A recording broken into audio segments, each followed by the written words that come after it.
फक्त मराठी यूट्यूब चॅनलला सबस्क्राईब करा आणि आमचे लेटेस्ट व्हिडिओज पाहण्यासाठी बेल आयकॉनवर क्लिक करा. लेटेस्ट अपडेट्ससाठी आमचा इंस्टाग्राम, ट्विटर आणि फेसबुक हँडल्सना फॉलो करा.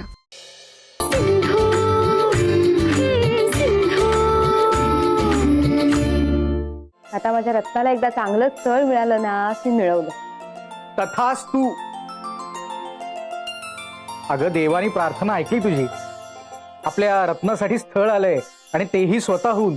की दामोदर पंतांच्या मुलीलाच अगोदर बघूया. कुठे आहे ती? येईलच काय म्हणताय? हीच ना मुलगी? अहो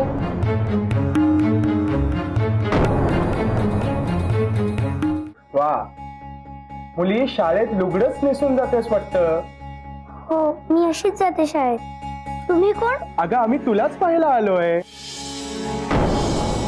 विठ्ठलराव, अहो तुम्ही समजताय ती ही मुलगी. बघा, अहो माणसाची पारख कशीच करावी लागते. बरं मला सांग, तुला पाढे किती येतात? 30 पर्यंत येतात. पण अहो मी पळसाला पानं किती? 3. अहो पण करंज्या तव्यावर भाजायच्या का उकडायच्या? तेलात तळायचे. अहो पण बघा बघा, ऐक. जर संकष्टी चतुर्थी मंगळवारऐवजी शनिवारी आली तर उपासाला काय करशील तू? हो, लोण्याचे वडे करून तुपात तळून काढायचे आणि खायचे.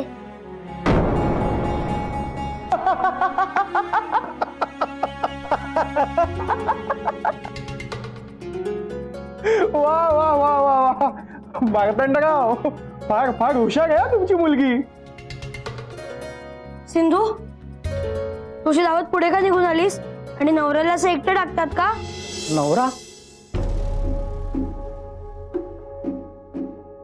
हो, माझं नाव सिंधू आणि मी या घरची सून. आणि हा माझा सुकले, हे माझे यजमान. हो का? काय नाव आहे याचं? हो, घेते. चांदीच्या ताटात ठेवल्या कापसाच्या वाती. अगं अगं उखाणा नव्हे, नुसतं नाव विचारलं.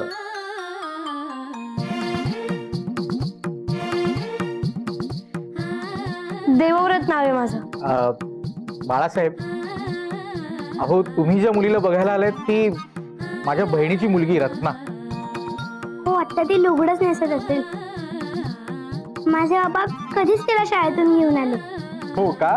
अगं हे मी आल्यालाच ओळखलेलं. अगं गंमत केली ग.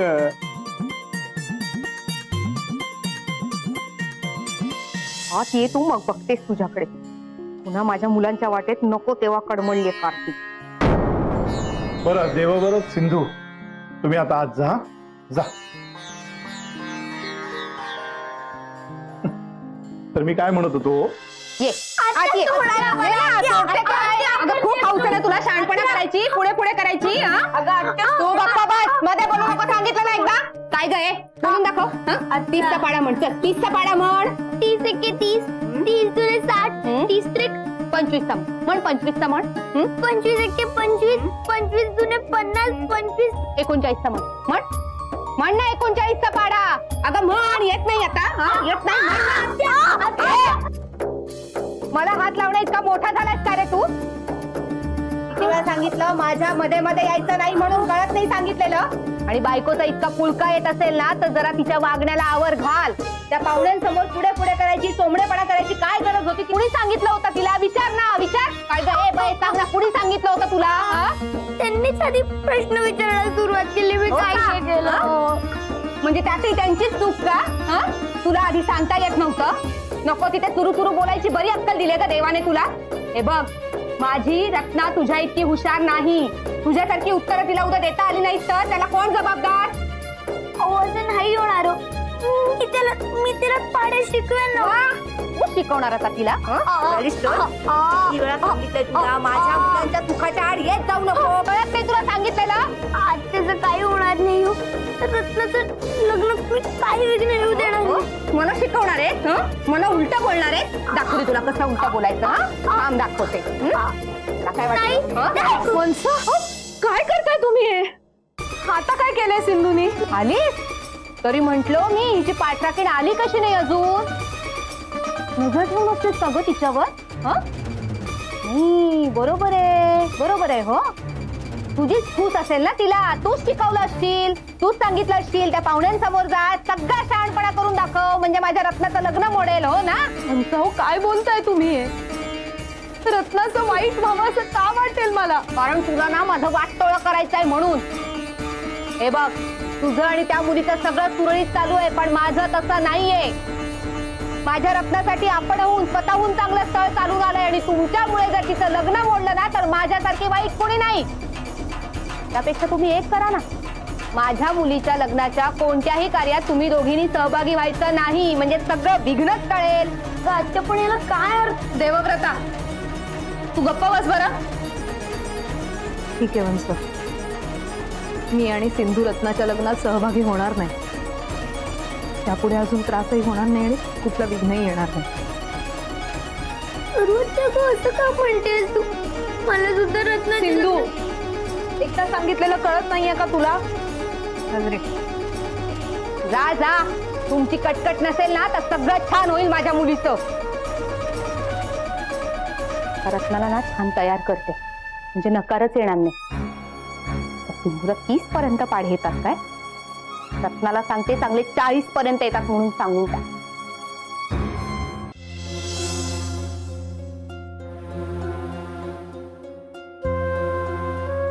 आणखीन एक बालविवाह करायला निघालेत आपल्याच घरात. खरं तर ही प्रथा पूर्णपणे बंद झाली पाहिजे. लेख लिहायला घेतलाय त्यावर पण डोकं बधीर झालंय माझं. अगं एक शब्द सुचत नाही. आणि आता तर बोलायची ही सोय राहिली नाही. सिंधूच्या लग्नात आपण गप्प बसलो कारण तेव्हा कारण वेगळी होती. गोदूताईच्या मुलीचं लग्न म्हणजे अवघड जागचं दुखणंच आहे ते. पण एवढं काही बोलायला गेलो तर फट म्हणतात रत्नाच्या लग्नात पाऊस करायची होती. एकदा सांगितलेलं कळत नाहीये का तुला? बस इथे. नाही म्हंटल ना म्हणजे नाही. बहिणी, काय झालंय ग? एवढी का चिडलीस तू? गोदू आत्या पुन्हा या दोघींवर चिडली. म्हणत होती लग्नातल्या कुठल्याही विधीमध्ये यांनी नाही मिरवायचं. बघितलंस ना, हे असं आहे. गोदूताईच्या डोक्यात काहीतरी भरवून दिलं असेल त्या लेल्याने. नाही, चुकलं. लेल्या नाही, परमपूजनीय लेले गुरुजी. इंदू, लेले गुरुजींविषयी काही वाईट बोलू नकोस. गेले 10 दिवस मी त्याचीच फळ भोगतोय. अहो, तुम्ही कुठला विषय जाऊ दे बाई, तुमच्याशी ना बोलण्यात अर्थच नाही. वहिनी आई, काय झालं? अगं अण्णा, काय झालंय? अरे नको ग तो विषय आता. हे बघ, गोदूताईला रत्नाचं लग्न करायचंय ना, करू दे. आपण या लग्नात मागेच राहूया. मला पण रत्नाच्या लग्नात खूप मौज करायची आहे. अगं सिंधू, तू काळजी नको करू. आपण एक खेळ खेळू. बाहेर जे कोणते विधी किंवा कार्यक्रम होतील ना, तिची आपण नक्कल इकडे करू. म्हणजे तुलाही मौज येईल आणि आपल्या सगळ्यांनाही मौज येईल. काका आणि आत्या, तुम्ही पण लक्ष द्या बर का. सांग बरं मुली, कितीपर्यंत पाढे येतात तुला? काय हे मार्तंडराव, तुमच्या मुलीला कधी पाढे येत नाही?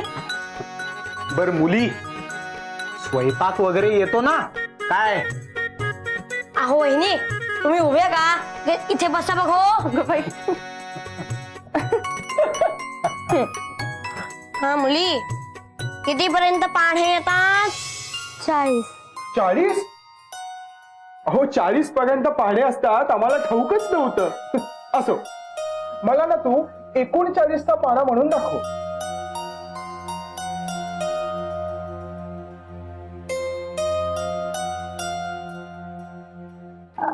एकोणचाळीस एके 39, 39 दुणे 39 दुणे.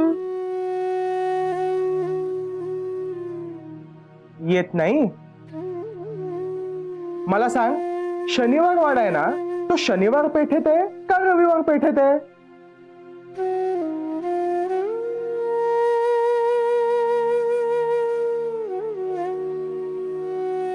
तेही येत नाही. अगं तू पुण्यातच राहतेस ना. असो, बरं मला सांग, शनिवार. विठ्ठला, अरे झाली तेवढी वधू परीक्षा पुरे झाली आणि तिला नाशकात आपल्या घरी संसार करायचा, काही इथे शनिवार वाड्यात नाही. मार्तंडराव, मी अघळ पघळ बोलणार नाही आणि याच्यासारखी चेष्टा मस्करी सुद्धा मला जमणार नाही. तुमची रत्ना नाकी डोळे नीटच आहे आणि चांगल्या घराण्याची आहे.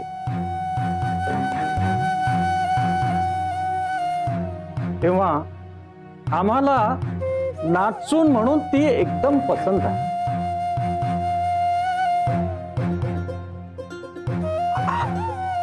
अहो विठ्ठलराव, थोड्या वेळासाठी तुम्ही पाणी पळवलं होतं तुमचं अगदी. अहो अहो, हे घ्या, पळवलेलं पाणी परत घ्या.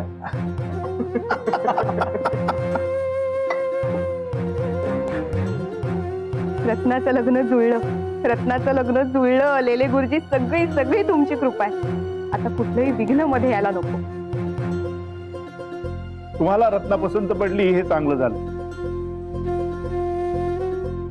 पण कसं आहे विठ्ठलराव, आम्ही लग्न जुळवताना पत्रिकेचा विचार करतो. हो, तुम्ही सुधारकी विचाराचे, पण आमच्यासाठी पत्रिका नाही जुळली तर हे लग्न. अहो मार्तंडराव, आम्हाला मुलगी पसंत आहे, मग पत्रिकेची आडकाठी कशाला? विठ्ठला, थांब तू. मार्तंडराव बरोबरच बोलतायत. मी नारायणाची पत्रिका सोबतच आणली आहे. ती तुम्ही आपल्या गुरुजींच्याकडून तपासून घ्या आणि पत्रिका जुळली तर ठीकच आहे, आणि नाहीतर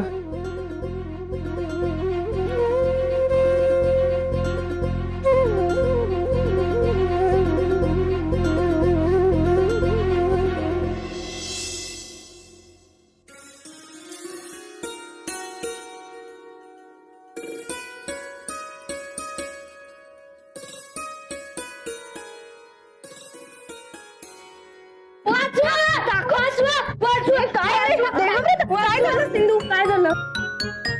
हा ना खूप खादाड, ढोले आणि स्वार्थी मुलगा आहे. बापरे, एवढी सगळी विशेषणं एकत्र? काय केलंय तरी काय असं आमच्या भाते बुवांनी? त्या या ढोल्या बोपळ्यांनी माझ्याकडून खूप सेवा करून घेतली. 43 वेळा माझ्याकडून खाली वाकून नमस्कार सुद्धा करून घेतला. अगं बाई, हे खायला दे, ते खायला दे, अमक कर तमक कर, वैताग आलाय नुसता. आता तुला दाखवते. अगं तू सगळं निमूटपणे ऐकून घेतलंस तर माझी काय चूक? तुझी काय तू? सिंधू, वाचवा. ऐक बाळा, सिंधू. अगं वहिनी, या मुलांमुळे घर सतत किती प्रसन्न असतं ना ग. पण गोदूताई मात्र सिंधूला सतत दूषणच देत असते. तरी बरं रत्नाला पाहुण्यांनी पसंत केलं म्हणून, नाहीतर परत सिंधूमुळे नकार मिळाला असं बडबडत बसली असती. वहिनी, काय झालंय? 8-10 दिवसांपासून तुझं काहीतरी बिनसल्यासारखंच वाटतंय. काही झालंय का? आज दुपारी गोदूताई जे बोलली त्यामुळे. वंस काही बोलले नाहीत मला, आमचे हेच बोलले. जाऊ दे ना,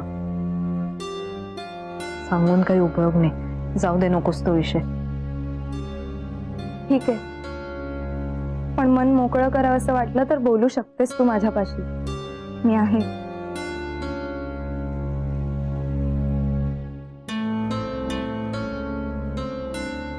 तुम्हाला तरी सांगून काय उपयोग आहे वंस? तुम्हीही सुधारकी विचारांच्याच. सिंधूच्या पत्रिकेत त्रिपाद दोष हे तुम्हालाही पटणार नाही. आणि आणि आणखी 2 वर्षात 3 मृत्यू. नाही, मला ही कल्पनाही सहन होत नाहीये हो. त्यातून त्या दोषाची शांत करायची नाही अशी शपथ घालून ठेवली आहे यांनी मला. अहो, कसला हट्ट आहे हा. लेले गुरुजींचं भाकीत आजवर कधीही चुकलेलं नाहीये हो.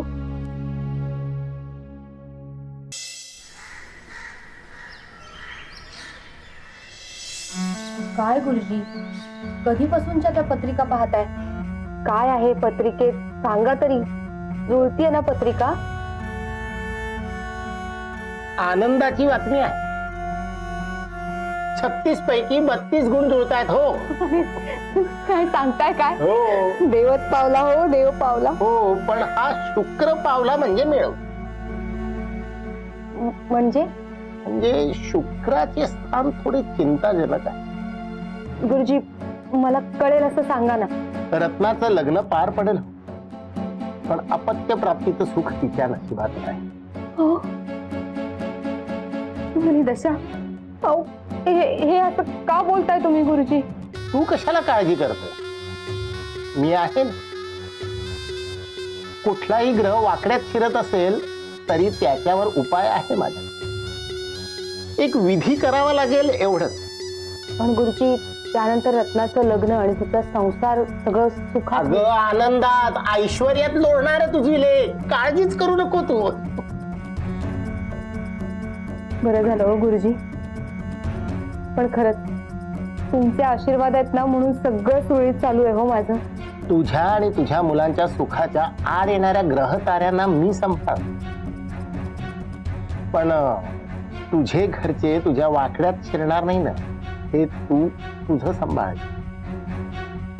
नाहीतर तुझा तो नतद्रष्ट भाऊ सारखा वास्कन माझ्या अंगावर धावून येतो. तो त्याच्या बायकोमुळे हो. ती चिथावत असते त्याला.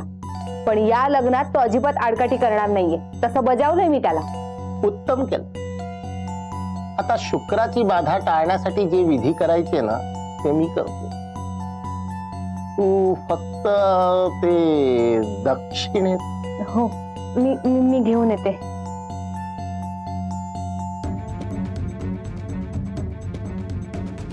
शुक्रा, दक्षिणा उकळवण्यासाठी कसा मदतीला धावून आलास रे माझ्या.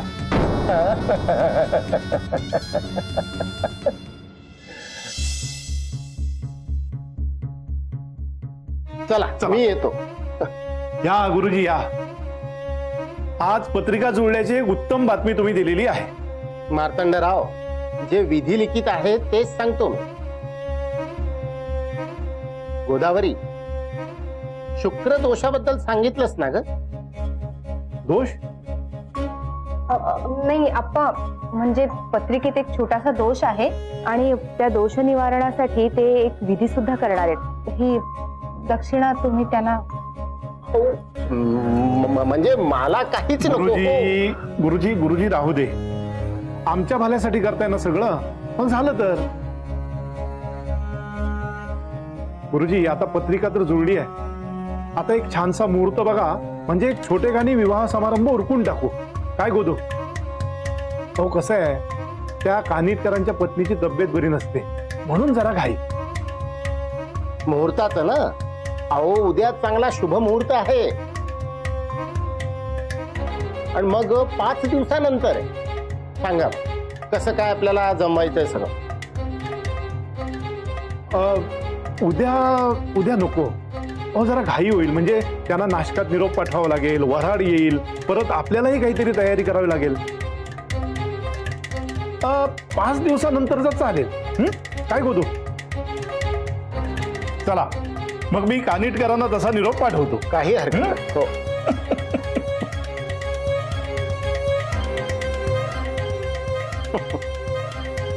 गोदावरी, बघ, मी सांगितल्याप्रमाणे तुझं सगळं छान होतंय की नाही? खरंय हो गुरुजी. आणि ही सगळी फक्त तुमची कृपा आहे. शुभम भवतु.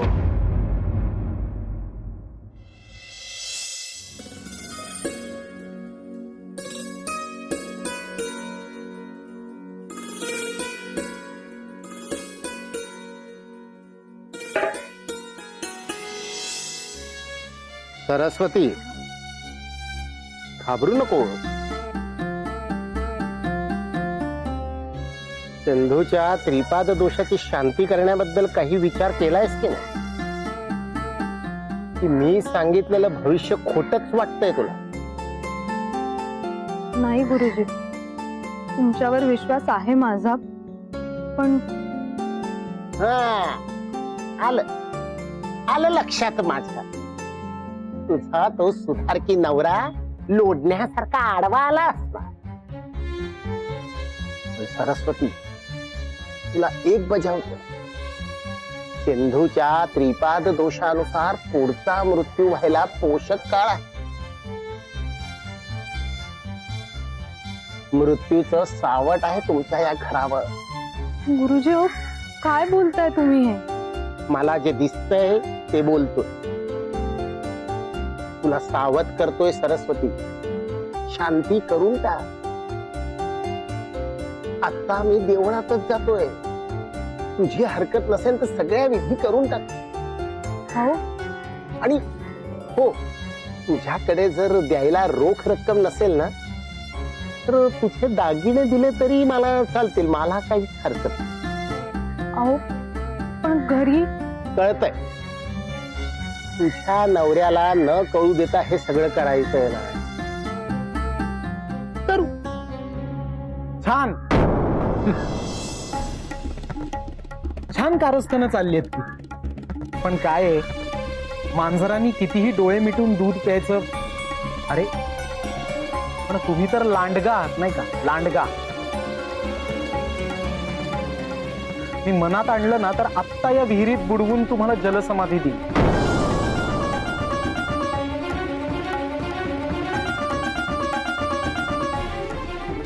पण सरस्वती, मी तुझी शपथ मोडत नाहीये, तू माझी मोडू नको. हे बघ अण्णा, मी काय म्हणतोय. गुरुजी निघा तुम्ही आता. काय आहे, तुमच्या भाकड कथांनी गोदूताईला तुम्ही भजनी लावलेलंच आहे. पण सरस्वतीला जर भरकटवण्याचा प्रयत्न केलात तर मात्र मी माझी शपथ मोडीन.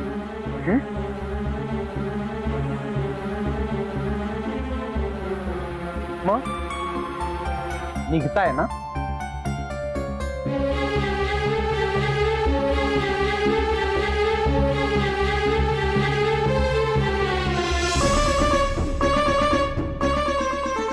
मला विहिरीत बुडवतोस काय?